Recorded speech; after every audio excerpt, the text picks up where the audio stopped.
Wala. Grabe ka naman. Kadali. Grabe ka naman. Eh, paano pag nangingi sila ng tulong sa'yo? Kadali. Pag nangingi sila ng tulong sa'yo? Anong tulong? Halimbawa, paano, walang pagkain sa bahay? Ha? Pag walang pagkain sa bahay, halimbawa. Yun. Pagkain, makakasama lang sa pagkain. Pero sabihin yung pera, walang pera. Kaya nga, eh, bibili raw ng ano eh. Bigas. Bibigyan mo pambili. Kaya sabihin ng pera. Magkakapag is pilong. Magkakapag din ako. Oh. Eh, paano pag halimbawa magbibigay ka, halimbawa pag nangingi 2,000 daw para sa kuryente. 2,000? Hanggang 500 lang ako dyan. 500 lang. Hanggang lang ako tao. Ang mahal nila, di ba ako? Hindi yung pera, ang mahal nila. Hindi yan, ayaw na. Ganun kadali. Ibig sabihin, ikaw pala masusunod sa pagbibigay. Siyempre, ako nagtatrabaho eh. Sila dito, doon ako sa bahay, hingihan ko sila. Bigay pa sila sa akin, hindi. Wala.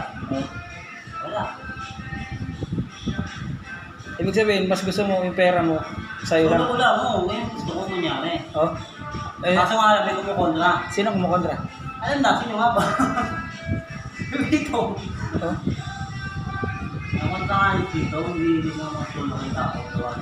Oh.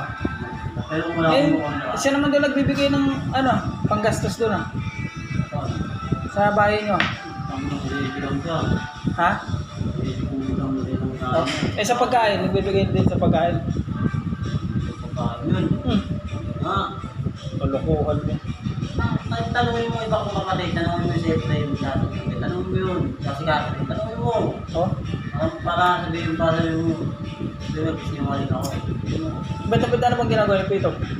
Hindi nga nabili nga ng pagkain, yung grade 2 na binabayaran. Bigyan siya, nagsusulo lang siya. Gusto nga lang yung bibili ng sarili ng ulam. Papunahin kami kumain. Papunahin kami. Pagtapos na lahat kumain kami. Siyempre, nanay. Hindi yan, hindi ko na siguro. Dahil mo na... Eh, Oo nga. Baka pinibidyoan mo ako. bibidyoan ko, bibidyoan, tanga.